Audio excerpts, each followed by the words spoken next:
You're listening to the CyberWire Network, powered by N2K. Do you know how the space and cybersecurity domains connect? T-Minus Space Cyber Briefing is your guide through the space-based systems that expand the attack surface. I'm Maria Varmazis, host here at N2K CyberWire, and I'm excited to share that T-Minus is back, now as a weekly podcast, the T-Minus Space Cyber Briefing. We have a new dedicated focus on two great things that are even better together, space and cybersecurity. Because whether we realize it or not, we all depend on space-based systems that are, by the way, increasingly internet-enabled.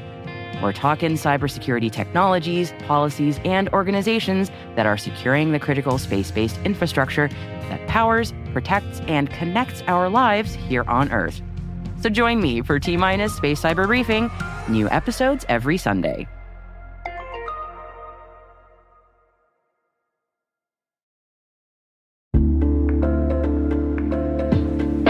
Maybe that's an urgent message from your CEO, or maybe it's a deepfake trying to target your business.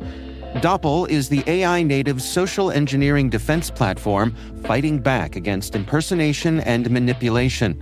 As attackers use AI to make their tactics more sophisticated, Doppel uses it to fight back, from automatically dismantling cross-channel attacks to building team resilience and more. Doppel, outpacing what's next in social engineering. Learn more at doppel.com. That's DOPPEL.com.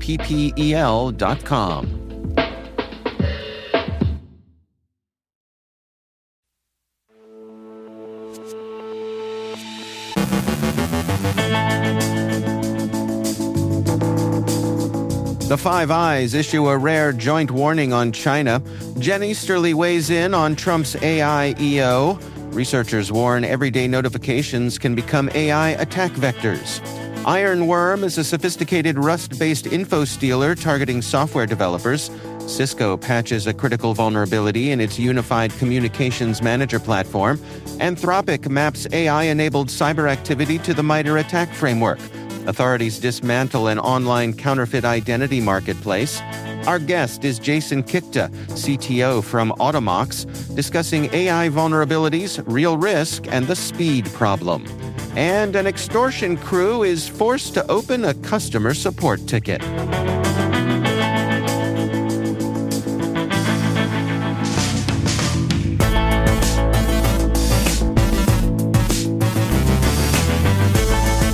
It's Thursday, June 4th, 2026. I'm Dave Bittner, and this is your CyberWire Intel Briefing.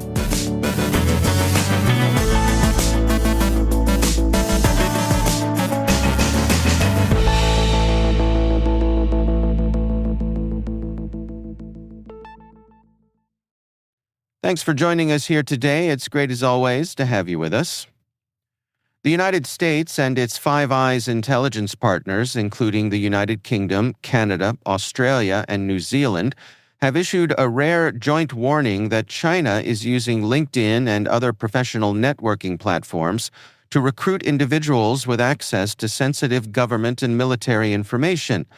Officials say Chinese intelligence services increasingly rely on fake profiles, fraudulent job postings, and potentially AI-enabled tactics to target military personnel, intelligence officers, and security professionals.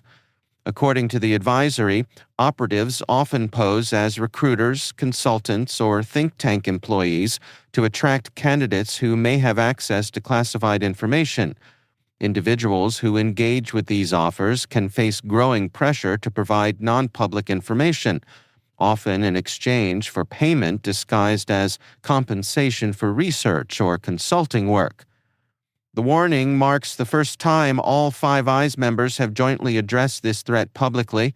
Officials say those caught in such schemes have faced criminal investigations, job loss, and revoked security clearances. The alert comes amid ongoing concerns about Chinese espionage activities targeting Western governments and institutions. In a New York Times opinion piece, former CISA director and current RSAC CEO Jen Easterly argues that President Trump's new executive order on artificial intelligence is an important first step toward addressing the growing national security risks posed by advanced AI systems. The order creates a voluntary framework that gives the government early access to review powerful AI models before public release and establishes a federal clearinghouse to coordinate cybersecurity vulnerability discovery and remediation. Easterly contends that AI is rapidly transforming cybersecurity by enabling the discovery of previously unknown software vulnerabilities at unprecedented scale. While these capabilities could help defenders improve software security, they could also provide adversaries with powerful offensive tools if released without safeguards.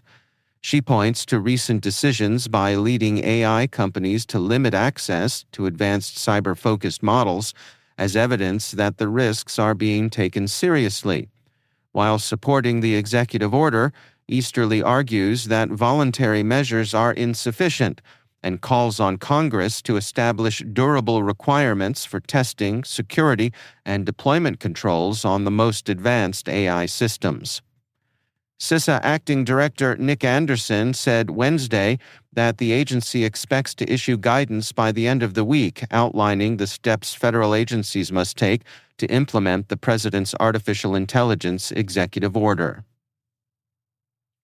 Researchers at SafeBreach disclosed a now-patched vulnerability in Google's Gemini voice assistant that could have allowed attackers to manipulate the AI through malicious instructions hidden in messaging notifications from apps like WhatsApp, Slack, and SMS. The attack, dubbed fake context alignment, used indirect prompt injection techniques that Gemini could process without the user's awareness. Researchers demonstrated potential impacts, including controlling smart home devices, launching Zoom calls, sending deceptive messages, and poisoning the assistant's long-term memory. Google patched the flaw in November of last year with improved content classifiers. SafeBreach says the research highlights the growing risk of prompt injection attacks as AI assistants become more deeply integrated into everyday devices and services. Researchers at JFrog Security report a malicious NPM package uncovered Ironworm, a sophisticated Rust-based info stealer that targets software developers, particularly those in crypto and Web3 ecosystems. The malware spreads through compromised NPM packages that execute a hidden binary during installation, then steals credentials, cloud tokens, AI API keys, cryptocurrency wallet data, and GitHub access. Using stolen credentials, it modifies repositories, inserts malicious code into software packages, and republishes infected versions to NPM, creating a self-propagating supply chain attack. The malware includes advanced features such as per-string encryption, Tor-based command and control, and an eBPF rootkit that hides processes and network activity on Linux systems. Researchers linked the campaign to compromised GitHub accounts across multiple organizations and identified dozens of backdated malicious commits designed to appear legitimate. Despite its sophistication, operational mistakes, including embedded debugging artifacts and a hard-coded cryptocurrency wallet recovery phrase, provided valuable insight into the malware's capabilities and operator. Cisco has patched a critical vulnerability in its Unified Communications Manager platform that could allow remote attackers to gain root privileges. The flaw stems from a server-side request forgery vulnerability that can be exploited through crafted HTTP requests, enabling attackers to write files to the underlying operating system and potentially escalate privileges. Cisco is aware of public proof-of-concept exploit code, but has not observed active exploitation. The issue only affects systems with the web dialer service enabled, which is disabled by default. Administrators are urged to apply the latest security updates or disable web dialer until patching can be completed. Anthropic has published a new analysis mapping AI-enabled cyber activity to the MITRE attack framework, based on 832 malicious accounts banned from Claude between March 2025 and March of this year. The study found attackers used AI across all 14 attack tactics and 482 techniques, with medium and high-risk actors increasing from 33% to 56% over the year. Most threat actors used AI for malware development, defense evasion, and data collection, but the highest-risk actors leveraged AI for post-compromise activities, such as credential dumping, lateral movement, and web shell deployment.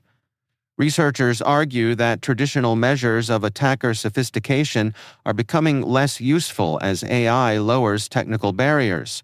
Instead, the greatest risk comes from agentic systems that autonomously chain together attack stages.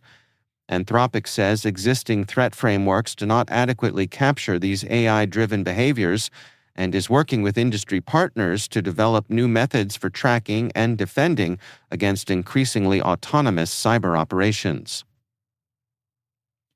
French and Spanish authorities have dismantled an online marketplace that allegedly supplied counterfeit identity documents to migrant smuggling networks across Europe. The operation led to the arrest of a suspect in Alicante, Spain, and the seizure of equipment used to produce fake documents, along with roughly 800 forged European identity cards and permits. Investigators say the platform sold both physical and digital fraudulent documents that helped migrants evade border controls and obtain residence rights. Europol noted that document fraud remains a key enabler of migrant smuggling and other criminal activities, supporting illicit networks operating throughout the European Union and the Schengen area. Elsewhere, a coordinated operation involving law enforcement agencies and major technology companies disrupted more than 1.4 million accounts and infrastructure linked to scam networks operating across Southeast Asia.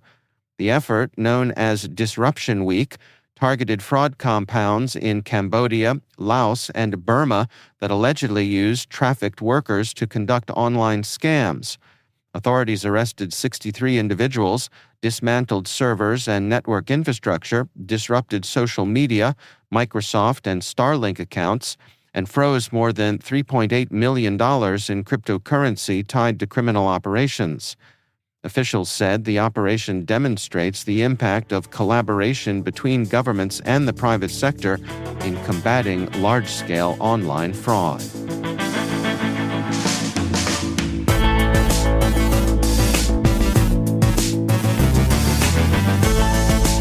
Coming up after the break, my conversation with Jason Kikta, CTO from Automox. We're discussing AI vulnerabilities, real risk, and the speed problem. And an extortion crew is forced to open a customer support ticket. Stay with us.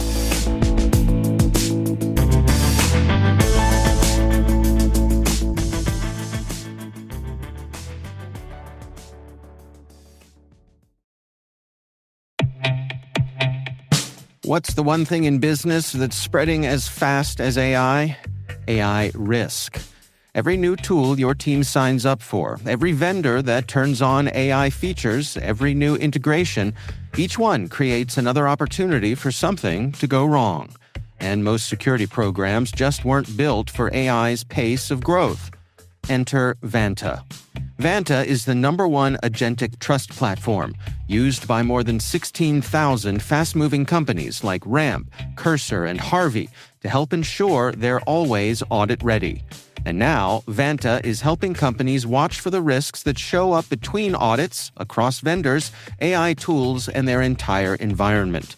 The Vanta agent works like a 24/7 GRC engineer in the background, finding issues, drafting fixes, and cutting vendor assessment time by up to 50%. Whether you're a fast-growing startup or a global enterprise, Vanta is here to help you automate your security and compliance and earn and prove trust. Get started today at vanta.com/cyber. That's VANTA.com/cyber. Study and play come together on a Windows 11 PC. And for a limited time, college students get The best of both worlds. Get the Unreal College Deal. Everything you need to study and play with select Windows 11 PCs. Eligible students get a year of Microsoft 365 Premium and a year of Xbox Game Pass Ultimate with a custom color Xbox wireless controller. Learn more at windows.com/student offer. While supplies last. Ends June 30th. Terms at aka.ms/collegepc.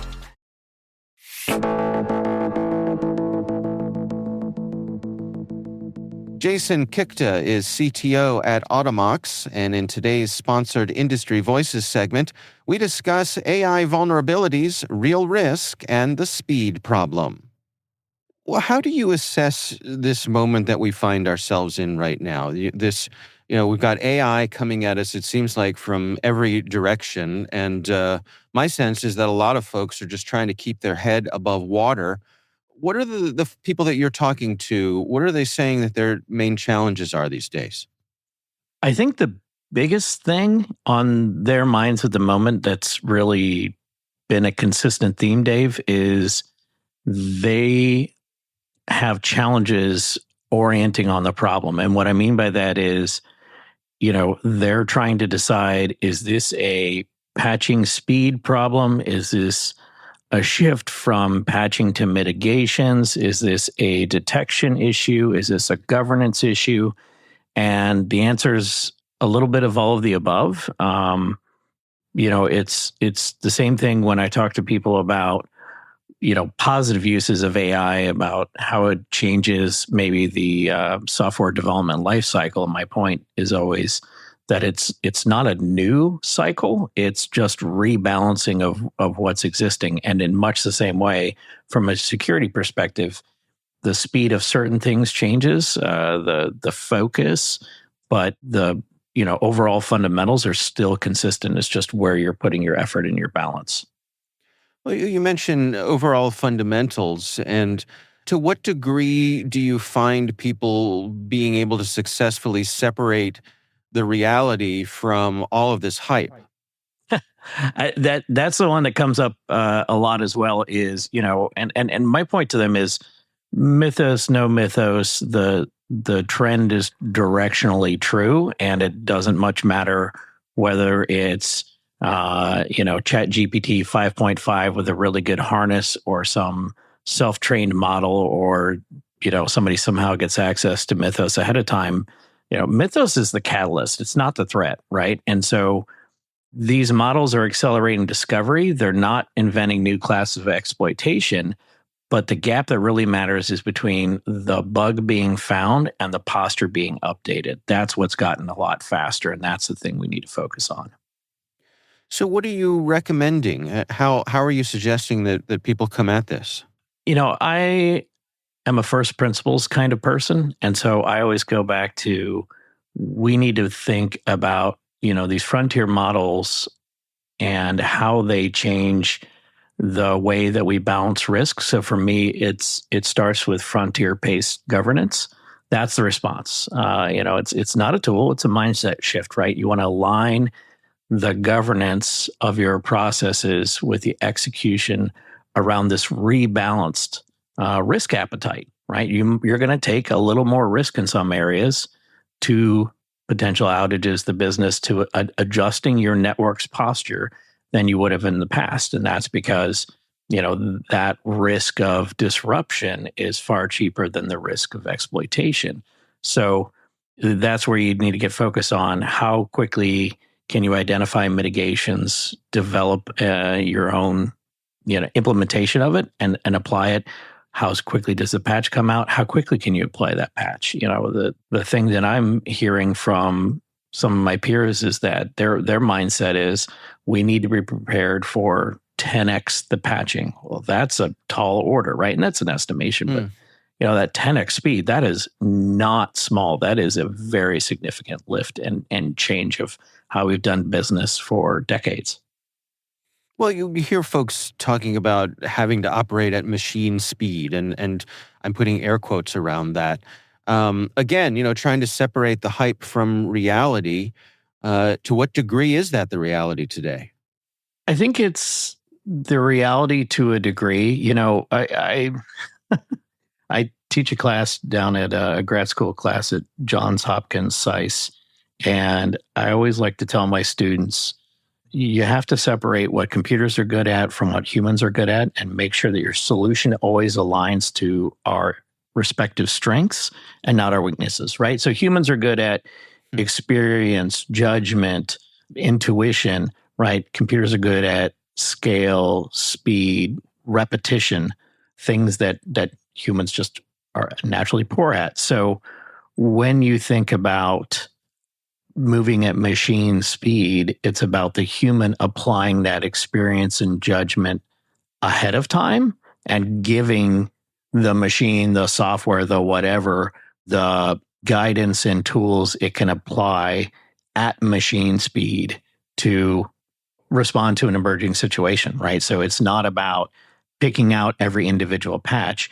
It's about patching via policy and, aligning your execution with that policy, with no manual review, right? It's speed without breaking things. And so, as an example, at Automox, we've put a lot of work into our blueprint questionnaires and our turnkey process to give people this, get those definitive answers and that judgment and experience applied against, notional questions and targeted questions about how they want their network to perform. Like, explain this categorically rather than in the specific, and then taking that and being able to turn that into an automated process that'll just run again and again and again without fail, without ever slowing down or getting tired. And that's how you do the shift. That's how you do it in a way that's reasonable and not taking some AI model, hooking it up to all your systems and saying, Claude, take the wheel. That's not, that is a way to do it machine speed, but I'm pretty sure even Anthropic would say, please don't do that. Right. Do you find that there are folks out there who find themselves kind of, paralyzed by indecision? This is such a big shift that they're afraid they're going to make the wrong choice? I do.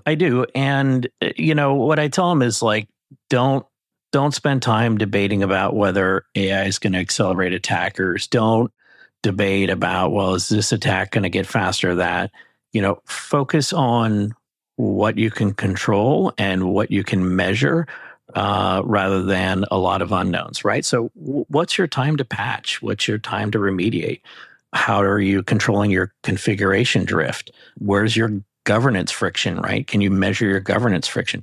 Those are the numbers that are going to decide whether you effectively reduce your exposure or just talk about it. So focus on those things, measure them, and then drive to improve those numbers. And they're going to help you out really no matter how this unfolds. Like, there is no permutation of reality where improving your time to patch or controlling configuration drift won't help you in the future. It even helps with IT. Like, that's the thing, is that, if you have patched and up-to-date machines and they're all configured the same way, well, golly, that's really, really helpful when you're on an IT help desk, right? It's helpful if you're on an IT help desk and you're trying to troubleshoot something. It's really helpful when you're on the security team and you're trying to search for anomalies in the network. Looking for the malicious, looking for the thing that doesn't fit is really hard when, things are in an inconsistent state, right? So those fundamentals, that's what's going to drive you forward. Yeah. Are there common elements that you find among the people who are seeing success here, the people who are making this transition with the least amount of drama and chaos possible? They all have a few things in common. And I think, one of the biggest is they have a risk-aware, not risk-adverse mindset. So they are aware of the risks. They are aware that making any change to a functioning network is always a little bit fraught and has the potential to cause an inadvertent outage or degradation of services. But there's also that risk of getting compromised, having significant business impact, loss of reputation, so on. So you want to be aware and balance those two rather than try to avoid one risk or the other.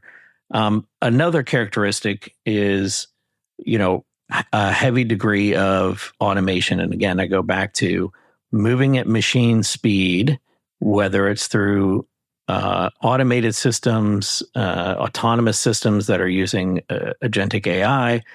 It's all really boils down to the same thing of I'm going to apply, my human thought process to a template and then tell the machine what to do, right? And so can you automate those responses?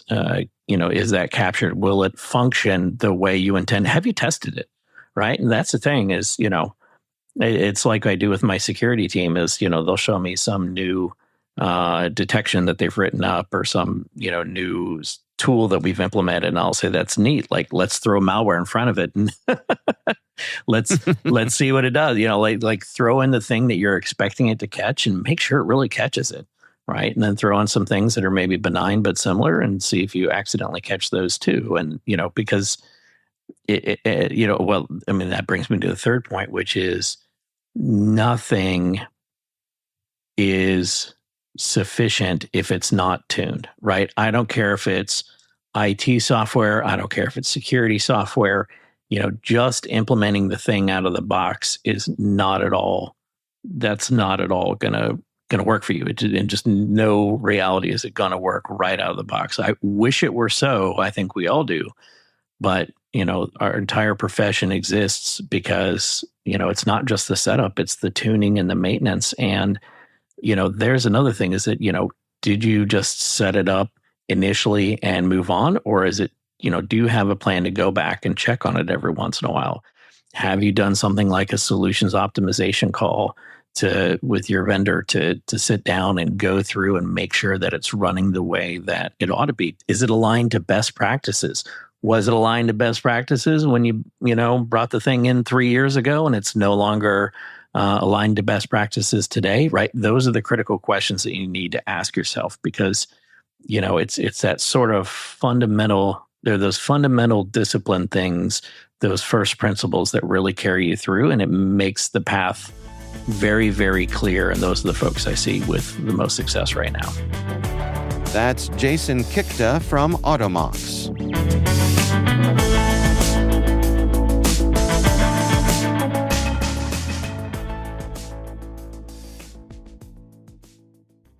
Blowing ad budget on metrics that look great till the CFO sees them. That's bull spend. And marketers are calling it out in Dashboard Confessions. I remember telling my boss, it'll be good for the brand, when leads were slow. Yeah, it wasn't. Cut the bull spend. LinkedIn lets you target by company, job title, and more. Advertise on LinkedIn. Spend $250 on your first campaign and get a $250 credit. Go to linkedin.com/campaign. Terms and conditions apply.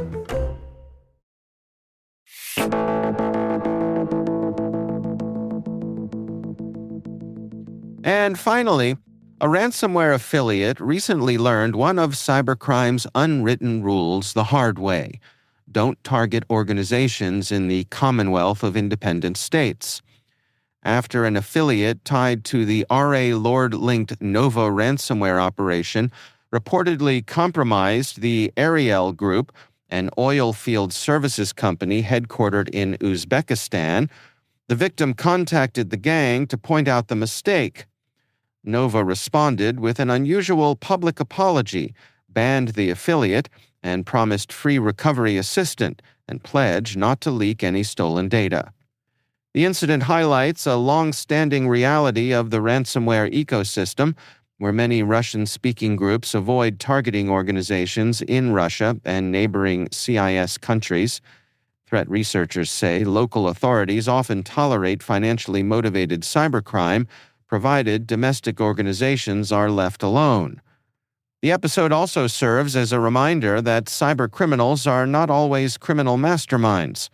Recent blunders have included hackers falling into honeypots, ransomware developers hard-coding encryption keys into malware, and coding mistakes that rendered victims' files unrecoverable, even after paying. Sometimes the villains defeat themselves, saving defenders the trouble.